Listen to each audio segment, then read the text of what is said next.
Aceh itu harus berkerudung loh. Aceh itu pokoknya pakaiannya itu harus panjang-panjang, nggak boleh kelihatan aurat kayak gitu kan. Jadi ditakut-takutin, meskipun perspektif orang kayak gitu, maksudnya mereka bilang Aceh kayak gini ntar kamu nggak bisa ini buka, kamu harus pakai kerudung. Halo sahabat Lapsa, hari ini saya sudah bersama Kak Rahel. Halo Kak Rahel, apa kabar? Halo, baik. Kak Rahel, jadi nih aku mau sedikit tanya-tanya nih sama Kak Rahel. Kak Rahel kan dari mana Kak Rahel? Dari Papua. Dari Papua. Nah aku mau tahu kenapa sih Kak Rahel tuh milih Aceh gitu buat kuliah gitu? Kalau dibilang pilih sebenarnya tidak memilih Aceh ya, karena kan kami kesini itu beasiswa kayak gitu. Nah, jadi sebelumnya itu kami ada kuliah, saya sendiri sekolah SMA itu di Jawa. Setelah itu kami ikut lagi tes untuk perguruan tinggi seperti itu.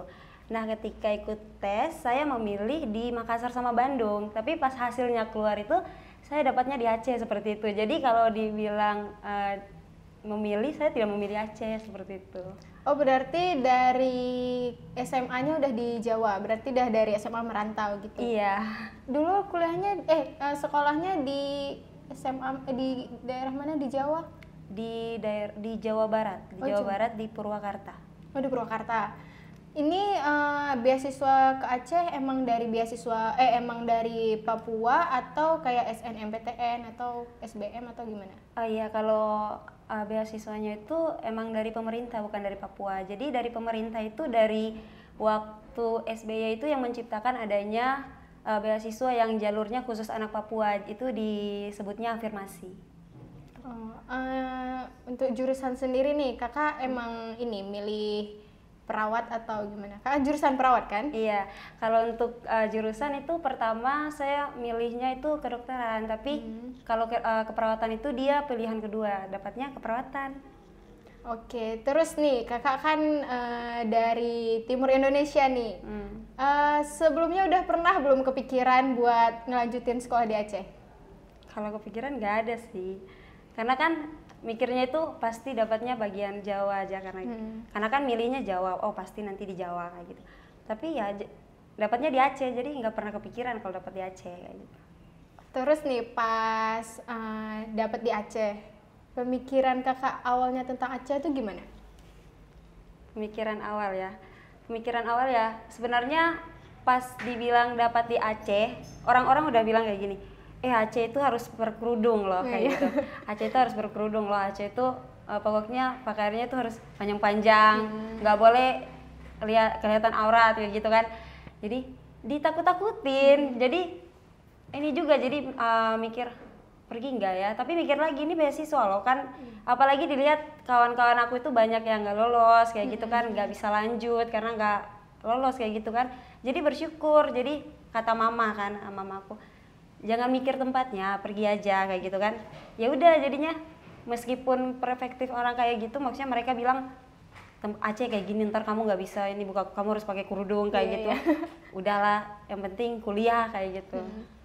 Terus pas sampai Aceh gimana? Sesuai nggak sama apa yang dibilang orang? Terus ketakutan selama ini waktu sebelum ke Aceh tuh, pas ke Aceh terjadi nggak kayak gitu atau gimana? Pas sampai Aceh sih pertamanya mereka bilang harus pakai tutup kepala, tapi pas sampai sini nggak ada kayak gitu kan. Terus diceritakan lah sama kakak-kakak yang udah lama di sini, kata mereka emang dulu kami pakai, tapi semakin kesini semakin banyak mereka udah buat peraturan yang non muslim nggak pakai lagi kayak gitu. Jadi emang udah nggak pakai. Jadi semenjak letting kami atau angkatan kami kesini tuh emang udah nggak pakai kerudung. Jadi jadi enggak loh, nggak seperti yang orang bilang di sini nggak pakai kerudung kayak gitu. Terus nih pas di kampus, pertama kali ngampus itu kan banyaknya yang pakai kerudung. Itu gimana pas ngelihat di Aceh semua pakai kerudung, yang biasanya kan kalau di Jawa banyak juga nih kan yang nggak pakai kerudung. Terus pas di kampus tuh gimana? Orang-orang pada agak ini nggak gitu pandangannya ngelihat karena Rahel nggak pakai kerudung? Kalau pandangan orang berarti ya sama. Kalau lihat pandangan orang ke aku tuh ke Rahel tuh biasa aja sih, soalnya pas kami datang mereka juga kayak menyambut baik kayak gitu kan. Jadi nggak merasa kayak diasingkan atau karena kami nggak pakai kerudung jadi mereka ngejauhin kayak gitu. Tapi mereka malah bagus respon mereka, maksudnya kedekatan mereka sama kami itu bagus, jadi kami pun nyaman kayak gitu di kampus. Berarti cukup mudah lah ya kalau Iya. misalnya untuk berbaur di lingkungan kampus. Kalau lingkungan kos sendiri nih, Rahel ngekos atau gimana? Iya, kos. Kosnya campur anak Papua atau khusus anak Papua atau campur sama orang-orang Aceh sendiri? Campur, jadi di kos Rahel tuh ada anak Papua, ada juga anak-anak Aceh kayak gitu. Terus nih dalam hal beribadah gimana? Ngerasanya tuh gampang kah beribadah di sini atau agak susah kah gitu? Karena kan di sini mayoritasnya Muslim semua gitu. Yang Rahel rasain tuh gimana kalau dalam hal segi beribadah? Dalam hal segi ibadah sih apa sih? Pertama itu emang kita kayak rasa nggak bisa beribadah kayaknya di Aceh kan. Tapi pas sampai sini ada gitu gereja kan, ada beberapa gereja yang emang udah diizinkan kan. Cuman ya ada contohnya kayak kami pas hari-hari raya di situ kan ada dikasih waktu. Intinya kalau dikasih waktu jam 10 udah selesai, ibadahnya udah harus selesai. Di situ emang kami kayak rasa gimana? Ibadah kami maksudnya kayak kami yang dulu di Papua itu kayak maksudnya bebas gitu, kayak gitu, di iya. sini dibatasi kayak gitu. Tapi kami ngerti karena di sini kan mayoritas. Kalau di mana-mana kalau daerah yang mayoritas kan kita tetap harus mengikuti apa aturan di situ kan. Bersyukur maksudnya kalau dikasih ibadah aja bersyukur kayak gitu. Berarti udah ngerasa cukup nyaman lah ya kalau dari segi beribadah. Iya. Terus nih gimana pandangan Rahel tentang masyarakat Aceh sendiri? Masyarakat Aceh sendiri tuh udah cukup toleransi nggak buat orang-orang minoritas kayak Rahel? Kalau untuk masyarakat Aceh masih sih ada beberapa dan ada beberapa ya.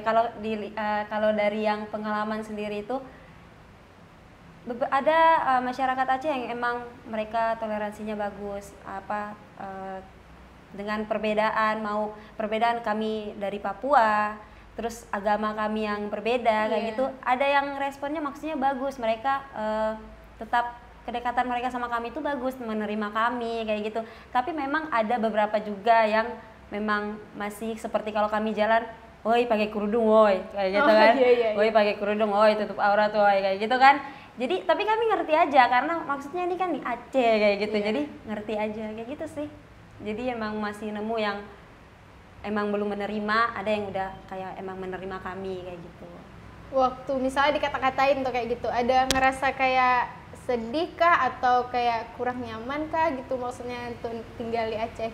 Kalau sedih nggak ada sih, cuman biasanya kayak balik gitu. Kalau sedih sih nggak, cuman kayak rasa nggak nyaman aja kayak gitu kan. Karena kan biasanya ditegurnya depan umum kayak gitu kan, semuanya pakai kerudung, kami nggak, jadi nggak nyaman kayak gitu.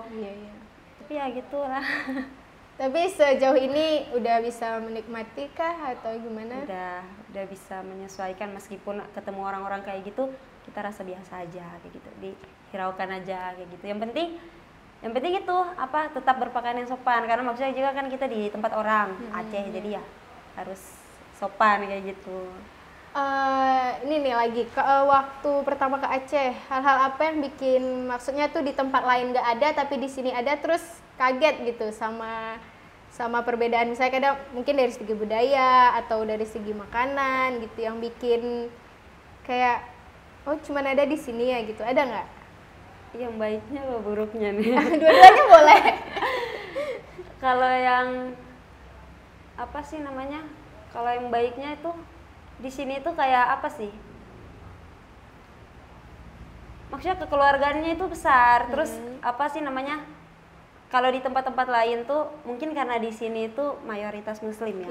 Kalau di tempat-tempat lain itu terkadang mereka tuh masih kayak orang-orang yang Muslim tuh masih bebas nggak pakai kerudung, cewek-ceweknya masih bebas berpakaian nggak sopan. Kalau di sini tuh ya semuanya disarankan harus pakai kerudung, bukan sarankan lagi, diwajibkan pakai kerudung, semuanya berpakaian yang sopan kayak gitu. Jadi itu menjadi ya nggak salah, maksudnya nggak salah mereka menamai tempat Aceh itu sebagai tempat di mana mayoritas Muslim, karena memang di sini orang-orangnya berpakaian sesuai dengan emang yang harus diikuti seperti itu. Kalau apa sih, ada di gereja juga ada kan, cuman itu aja. Berarti kalau misalnya organisasi Papua, biasa tuh kalian ngapain aja tuh di organisasi kalau boleh tahu? Ya seperti biasa kan, setiap organisasi kan ada proker-proker yang akan kita laksanakan seperti itu kan.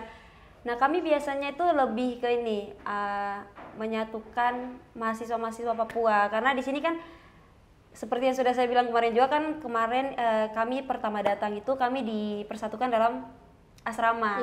Tapi ketika kami keluar dari asrama kami seperti terpecah gitu, karena ada yang kos di sini, kos di sana, jadi susah kalau dipanggil untuk kumpul-kumpul lagi. Jadi dari kegiatan-kegiatan himpunan yang kami lakukan itu untuk biar ada kumpulan-kumpulan lagi mahasiswa Papua seperti itu. Itu biasa kalian ngumpulnya dalam sebulan tuh berapa kali? Tergantung ini sih, tergantung prokernya sih. Biasanya emang ada kayak family time gitu, itu emang kita buatnya cuma sekali kayak gitu. Tapi biasanya kita ketemu juga ada dalam kegiatan acara-acara seperti kalau ada yang wisuda, itu kan kami rayakan. Ada yang wisuda, ada yang ulang tahun, misalnya mereka mau satukan ulang tahun mereka rayakan di akhir bulan. Nah itu kami BPH yang turun tangan kayak gitu. Terus seperti kayak ada kita buat belajar kayak bahasa Inggris dari kakak kami kan, ada orang tua kami Papua yang di sini kan. Biasanya kalau dia buat pembelajaran seperti bahasa Inggris atau belajar kayak hal lainnya, itu biasanya kami gunakan waktu-waktu itu untuk kumpul seperti itu. Kalau waktu kumpul-kumpul nih misalnya gitu, ada nggak sih kayak halangan-halangan dari luar gitu? Maksudnya kan waktu kalian kumpul nih kan kelihatan nih minoritas lagi ngumpul gitu kan. Maksudnya ada nggak sih misalnya tuh orang-orang luar yang kayak apa gitu, responnya nggak enak gitu? Atau gampang nggak sih kalian ngejalanin organisasi yang udah dibuat gitu? Kalau kayak halangan-halangan gitu ya. Kalau misalnya buat acara gitu, ada nggak halangannya? Kalau pertama sih kayak susah gitu, soalnya kalau kami mau buat acara tuh kan kayak di kosan satu orang kayak gitu kan, kosan yang besar. Biasanya buatnya di kosan ya? Kosan yang besar kayak gitu, atau enggak di rumah orang tua kami tuh. Dulu itu pertama buat kayak gitu biasanya emang kayak orang perhatikan kayak gitu, karena mereka ngumpul kayak gitu kan, diperhatiin karena ngumpul. Biasanya juga ada yang nggak diizinin tempatnya, jadi kami harus cari tempat lain. Tapi semakin kesini semakin udah nggak ada lagi kayak hambatan-hambatan kayak gitu, udah nggak ada lagi. Berarti emang udah orang Aceh udah mulai menerima gitu ya. Ya mungkin awal-awal masih agak kaget gitu ya, kok bisa orang dari timur bisa ke barat gitu. Oke. Terus kalau dari organisasi gereja ya, itu gimana? Itu campur sama ini orang-orang Aceh juga? Kalau yang di gereja? Kalau yang di gereja tuh kalau orang Aceh jarang ya. Jarang ya? Maaf aku nggak tahu. Jadi biasa di sana tuh apa? Campur orang-orang dari luar juga apa gitu? Campur. Kami kan yang mahasiswa yang merantau kan, kami kayak masuk aja ke gereja yang emang sesuai kan ada yang Katolik, ada yang Protestan kan. Jadi sesuai di situ gabung, ada orang-orang Medan kan, ada orang-orang emang yang Jawa, yang Kristen kayak gitu kan. Nah di situ campur. Ya. Berarti sejauh ini udah nyaman di sini. Kalau dari segi makanan gimana? Ada perbedaan yang sangat jauh kah misalnya dari makanan sana dan sini gitu? Kalau di Aceh kan emprek, nasi uduk. Iya. Terus apa sih namanya? Mie Aceh itu aja kan, kadang makan. Terus bosan sendiri karena itu gak ada harga yang lain ya. Ya. Terus kalau misalnya di sana apa? Maksudnya makanannya lebih? Kalau di Papua ya. Kalau di Papua tuh kebanyakan yang jualan di sana tuh orang-orang Jawa. Jadi mereka kayak di Papua orang Jawa. Iya. Orang Jawa banyak di Papua. Banyak. Kalau ke Papua tuh emang orang Papua tuh kayak udah gak ada lagi. Orang Jawa semua orang Jawa. Ada juga orang Aceh sana. Hampir semua orang sana, karena apa sih namanya? Di sana kan karena kalau di Papua itu kan, apalagi kalau bagian pedalaman itu kan orang cari banget kan. Apalagi orang yang mau kerja. Karena kan kalau di pedalaman yang bagian Papua itu kan karena banyak yang nggak mau ke sana dan banyak yang dibutuhkan, jadi besar peluang gajinya besar, gajinya. jadi orang suka ke sana. Iya, Karena orang Papua sendiri juga terkadang nggak mau. malah orang dari luar yang masuk ke Iya. ini, ya. Tantangan yang Rahel rasain tuh selama ngekos, apa ada kesusahan kah waktu nyari kos atau gimana? Kesusahan waktu nyari kos ya, pernah itu pertama itu aku tinggal di depan asrama di kos. Cuman pas di situ aku tuh dikeluarin tanpa dibilang aja itu sama ibu kosnya kalau kamu waktunya udah selesai kayak gitu. Padahal aku bayarnya itu belum selesai waktunya. Jadi sempat ada konflik di situ, tapi dibilang enggak, udah selesai kayak gitu. Cuman aku dibilang nggak usah bantah lagi, jadi udah aku keluar aja dari situ kan. Nah itu yang pertama. Terus yang kedua, pas dari situ kan lagi nyari kos.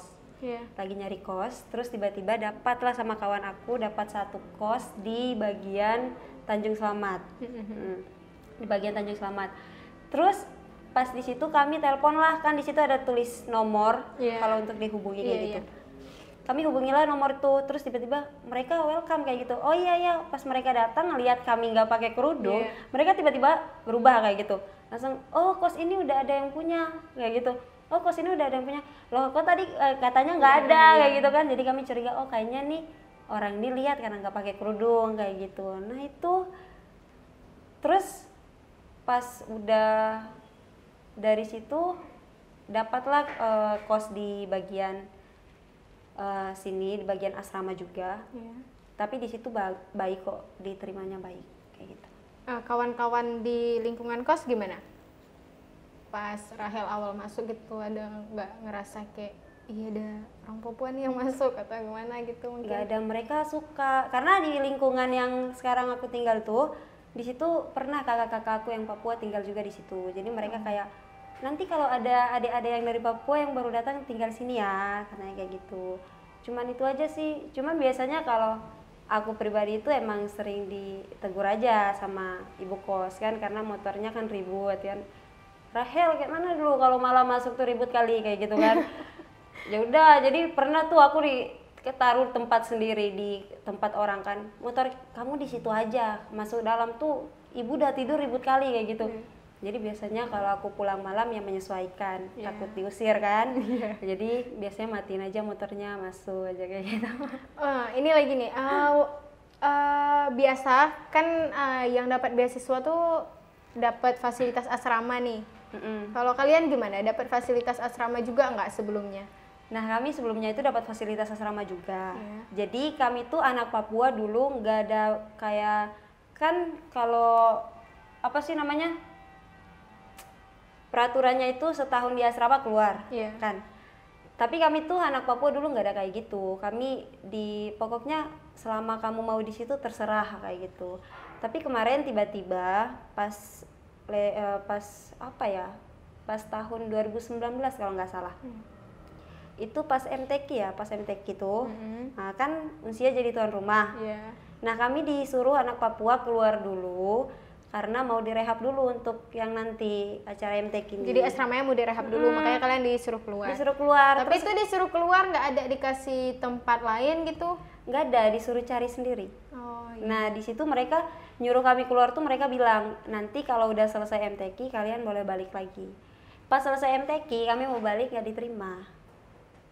Itulah kami langsung kami pakai ini, kami lah maksudnya pemikiran kami kan, kami bilang ini kayaknya mereka ngeluarin kami secara halus nih kayak gitu kan. Dengan alasan mau ngerehab asrama. Karena sebelum itu pun mereka emang ada ini, apa sih namanya, ada sempat kayak emang ya gitulah, anak Papua juga mau bilang nggak salah, kadang salah juga kan, karena ya kepala, maksudnya ini juga nakal juga, maksudnya nggak dengar-dengaran kayak gitu kan. Jadi mungkin mereka kesal atau apa kayak gitu. Tapi kemarin pas kami udah di kos-kosan kayak gini kan, kemarin ada pertemuan lagi sama anak Papua sama rektor kalau nggak salah, tapi aku nggak ikut. Cuman dengar apa sih namanya hasilnya, mereka bilang tuh mereka minta kembali ke asrama, dan emang sekarang dalam waktu dekat emang anak Papua mau dibalikin lagi ke asrama. dengan sistem yang terserah mau sampai Iya. kapan di asrama gitu. Ya nggak ada pakai yang sistem yang itu 1 tahun tuh, nggak. Oke Rahel, ini terima kasih banyak udah datang ke podcast kita dan sharing-sharing masalah bagaimana pengalaman Rahel selama berkuliah di Aceh, tinggal di Aceh. Semoga kedepannya kita bisa lebih baik lagi. Terima kasih Rahel. Ya sama-sama.